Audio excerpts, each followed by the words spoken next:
What's up, everybody? I'm Taylor, and I started this channel to share my own personal recovery journey. I share free resources, suggestions, coping mechanisms, tools. I share what's worked for me and what hasn't worked for me. I am so grateful for all my subscribers, the comments, and the support. I am beyond grateful. Y'all are the reason I keep having the courage to post these videos. So I'm very grateful for all of you. I want to share something that's very vulnerable. And, you know, I've been in recovery for almost 3 years now. I've been sober from alcohol since 2020. And in 2020, when I first got sober, it was really difficult. And I threw myself into college as a coping mechanism.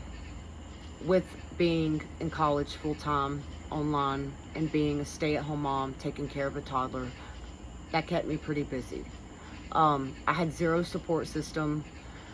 My husband worked all the time. We are two totally different people. He doesn't understand addiction. He doesn't understand trauma or dysfunction or anything like that.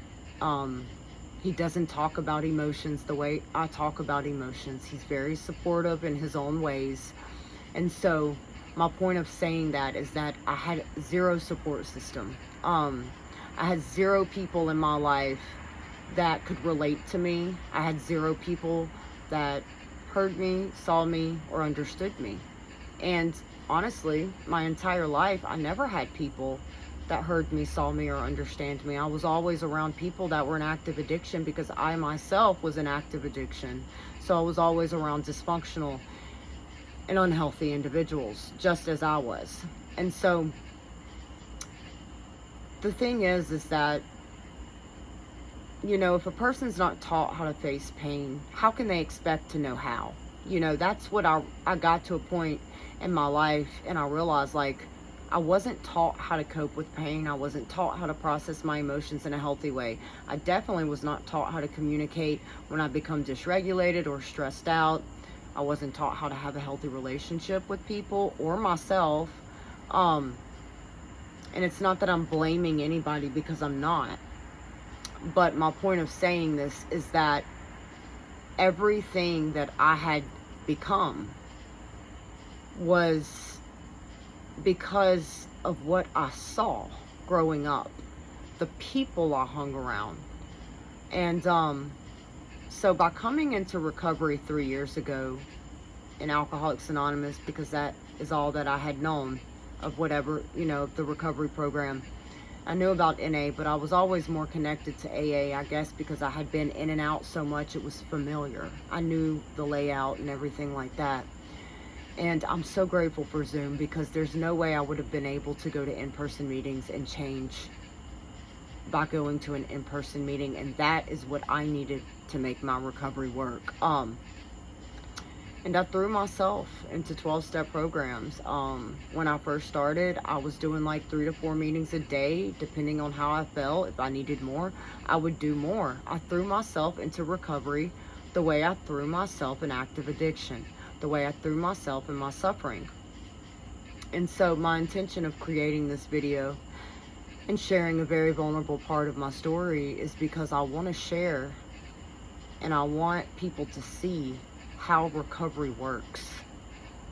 You know, I've made a lot of decisions throughout my life that have resulted in lifelong consequences. It's resulted on emotional damage to my children, emotional damage to myself. You know, the choices that I chose to make throughout my addiction brought me nothing but pain, resentment, shame, and guilt.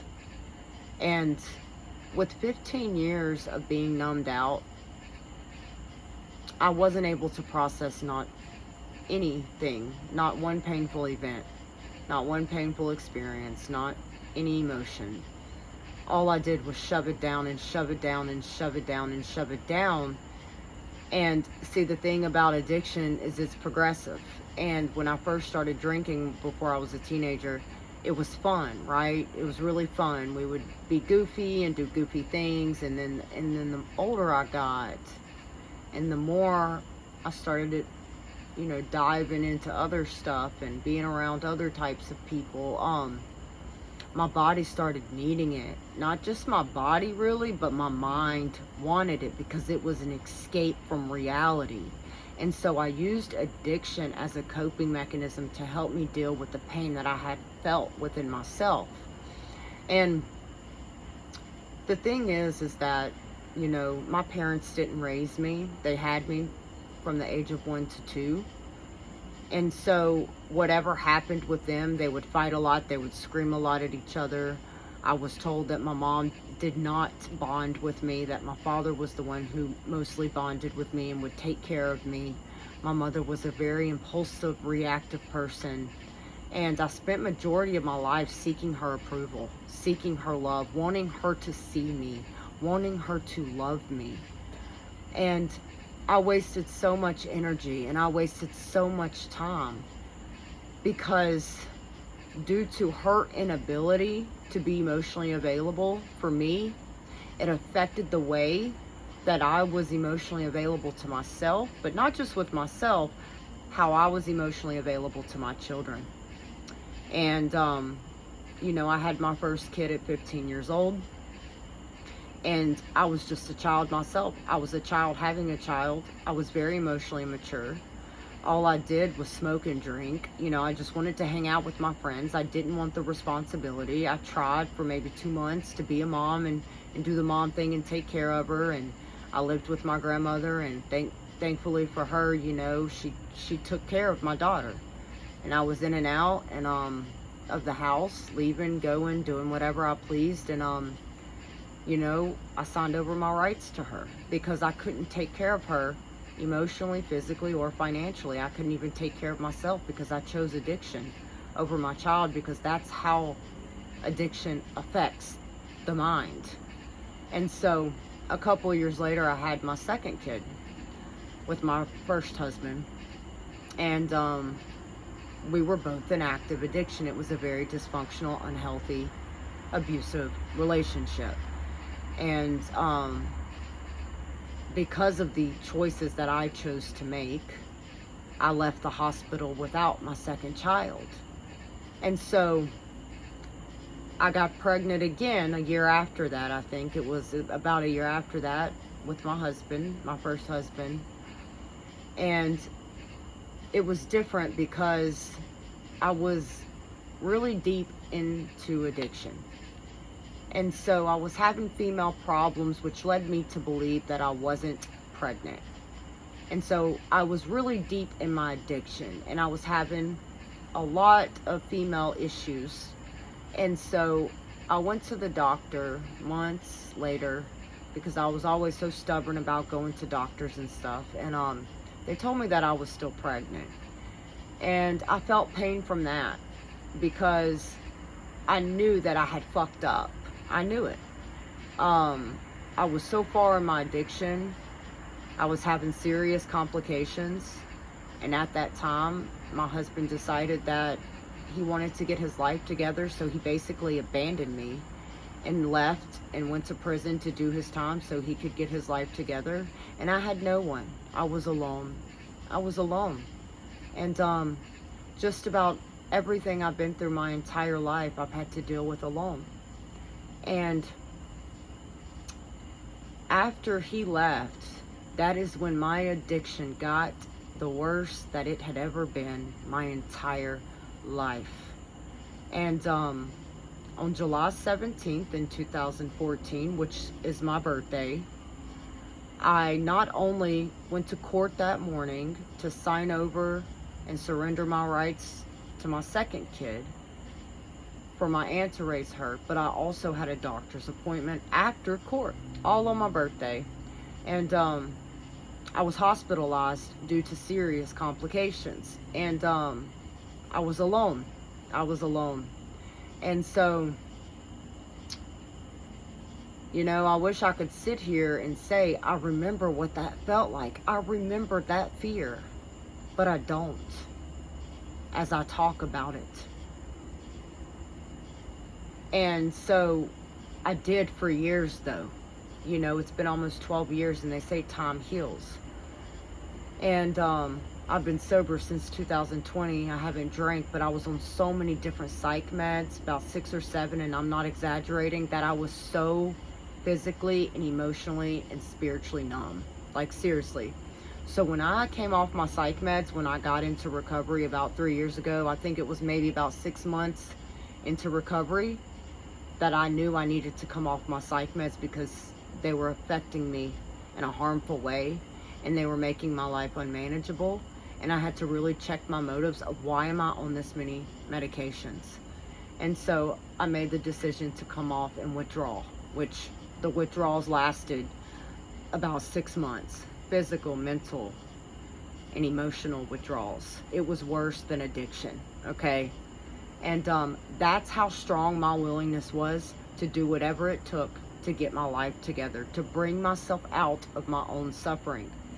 And so my point in sharing this vulnerable story is that I was encouraged by both my sponsors to talk about this painful experience in meetings. And I really didn't want to do it, you know. I was ashamed. I felt guilt, resentment, embarrassment, and all these emotions that I didn't want to feel. But I listened to them, and I did speak about my painful experience with the loss of my child. And so, you know, on July 25th, I was hospitalized. July 17th, July 25th is when my child passed. And so, after my child passed, I did not care about life anymore. I wanted to die. I was deep into my addiction. I had overdosed twice, and I had died and came back and had the same spiritual experience each time. I wanted to die. I did not want to be here. I was drinking every day. I was living, my living condition was extremely dysfunctional and extremely abusive. And in 2013, I decided that I needed to move states. And that is when I got out of the state I grew up in, because I knew everybody there, and I tried to get sober there for like 10 years, and I just couldn't do it. I just couldn't do it. And so I came to Louisiana. And you know, when I came to Louisiana, I was still drinking. I had so much pain, resentment, guilt, and shame. And I met my current spouse within like 3 months of being here. And, you know, he's very respectful, very kind, very financially stable, didn't really live the life of addiction, didn't really have any trauma, you know, comes from a really pretty good family. And I got really pregnant really fast, and I found out I was pregnant around my birthday. And this was in 2014. I found out I was pregnant around my birthday. And so for the first time in my life, I quit everything. I was drinking when me and my husband got together, but I wasn't doing anything else. And I even quit smoking cigarettes. And so my point of saying this is that for the first time in my life, I had everything I ever wanted. I was pregnant with a somewhat healthy spouse, you know, a very respectful spouse. I was financially stable. I had the house, I had the car, you know, I didn't want for anything. And I thought that this would be enough to keep me sober, right? I wasn't in 12-step programs. I had zero support. It was just me, my husband, and the child I was pregnant with. And so after I had my child, I think within a month I was drinking again. The stress of having to do everything alone, the stress of having no support, but most importantly, the unaddressed pain from my past that I was reliving every single day. So all those factors contributed to which led me back to drinking, because that is what I knew to do when I was in pain, to cope with pain.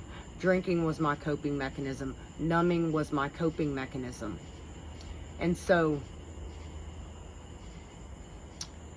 my point of sharing all of this is that I've been through a lot of painful things throughout my life due to the choices that I chose to make. And when I came to recovery 3 years ago, I was encouraged to speak about my painful experiences, the loss of my child, what I went through with losing custody of my kids, all the painful things that I had held within myself, I was encouraged to speak about. And I did. And I trusted that what my sponsor was telling me would actually help me. I trusted that because I had no other choice. And so I do a lot of speaking in 12-step programs, and I remember when I first started speaking, that was a large part of my story. And every time I would talk about it, I would choke up and I would cry. And I would hold in my tears, of course, because I was in a room full of people, but I was very uncomfortable. And after the meeting, I would cry. It would really bother me. And so a few times of telling my story, I realized probably around the 5th or 6th time, I went to talk about the loss of my child, and I didn't feel the pain that I had felt the times before. I felt a sense of peace. And the reason I feel is because of what I'm about to say. When I came off my psych meds, I was feeling emotions for the first time my entire life. And so, you know, people talk about grief, that grief can hit us at any moment. Grief is random. It hits at the most randomest times.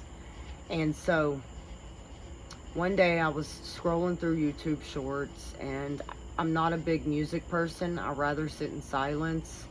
And I grew up listening to music, but music, after everything I had been through, it was just so triggering. I would go through every human emotion when I would listen to music. And this song by Imagine Dragons popped up on my feed. And as I heard it, I actually like him a lot. I like the song, Demons, I think it is.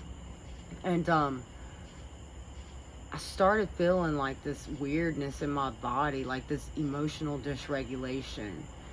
And I started racing like anxiety, right? And I had enough of recovery to pause and ask myself, like, why am I feeling this way? Instead of running from it, instead of avoiding it, instead of switching the song and distracting myself, I sat with these uncomfortable emotions long enough to figure out and to identify why I was feeling that way. Why was this song causing me to feel this way and react this way? And so I took my headphone out and I paused and I asked myself exactly what I just said. And the first thought that came to mind was the child I lost. And instead of avoiding it or numbing it or dismissing it, my thoughts told me to go get her box of things that I had stashed away for years, that I never looked at for years because it was too painful. And my thoughts told me to go sit on my bed without the music and allow myself to cry. And that's exactly what I did. For about an hour and a half, I screamed, I cried, I said whatever I wanted to say. Anything I felt, I said it. But the difference is while I was doing this, I was supporting myself, whispering to myself, it's okay to cry. It's okay. This is painful. I was validating myself. I was hearing myself, seeing myself, and understanding myself. And that is what people mean when they say processing grief. Allowing, when grief arises, allowing myself to feel that grief without judgment, without criticism, to just be okay with accepting that this is painful and pain is unavoidable. And recovery taught me to change my perspective towards pain, and it taught me how to change the way I spoke to myself. It taught me how to show up for myself in ways that I had wished or wanted people to show up for me throughout my childhood. And so when I learned to change the way I spoke to myself, I was able to really make change happen. And so in a couple days, it's my birthday, July 17th. And I've been in recovery for almost 3 years now. And I tell you that each year it got better and better. I remember last year I wasn't sad, I wasn't depressed or anything like that. You know, I made sure that I had things planned. And I was okay. And I'm okay this year. And I was just in a meeting, and I had shared about the loss I had when I lost my bird. And I shared about, and I've shared in this in my other video, I shared about how when I found my bird floating in the toilet, My body remembered the pain I felt when I lost my child. My body remembered the pain I felt when I lost all the people that I have lost my entire life, and I can't even count: friends, family members, animals. My body keeps the score, just like that book. It's a book. My body keeps the score. And although my mind can't, my body can. And so it activated that. And I was able to sit with it, and I was able to allow myself to feel the pain instead of run or numb. And that is why recovery has been so important to me, because before recovery, I didn't know how to cope with pain. I hated myself. I resented myself. I blamed myself. And the most important thing that I am leaving out of this video is that after I had lost my child in 2012, every time I drank, those painful emotions would come up, and I was a very raging alcoholic. I was never the same after that happened when I drank. Before that, I would drink and I would black out sometimes and flash out, but nothing like I did after I lost my child. And that scared me, because in 2020, the reason I quit drinking is because I blacked out and I tried to kill my husband, and I tried to kill myself by pouring gasoline on both of us and lighting a lighter, but the lighter wouldn't light because it was wet from the gasoline. I woke up the next morning beat up, thinking that my husband beat me, and of course he did not. He is not abusive, but I had beat myself up. And that's what alcohol can do to me. That's how serious my disease is. And not just the alcohol itself, but that's how serious pain can get when it goes 15 years unaddressed, held inside. Just like I want to be seen, heard, and understood, so does my pain. So when I see my pain and hear my pain and understand my pain and acknowledge my pain, that's all it wants. When I do that and I allow myself to feel my pain, and I separate my pain from who I am, because I am not my pain. My pain is a part of me, but it is not a part of my identity. And that's the thing, is that what Alcoholics Anonymous taught me was how to take responsibility for my actions that led to lifelong consequences, and to process that, and to grieve that in itself, to grieve the choices I chose to make, to grieve the regret, to grieve who I was, to grieve my addiction. Grief isn't about just losing a person close to us or losing an animal. Grief is with any loss. And who I was my entire life is not who I am today, and I had to grieve that person. And so my diseased mind would trick me into thinking that if I drank, my pain would stop. And every time I drank, my pain would get worse, and I would ruminate, I would obsess, I would pull pictures out of people I lost. Like, I would lose my shit.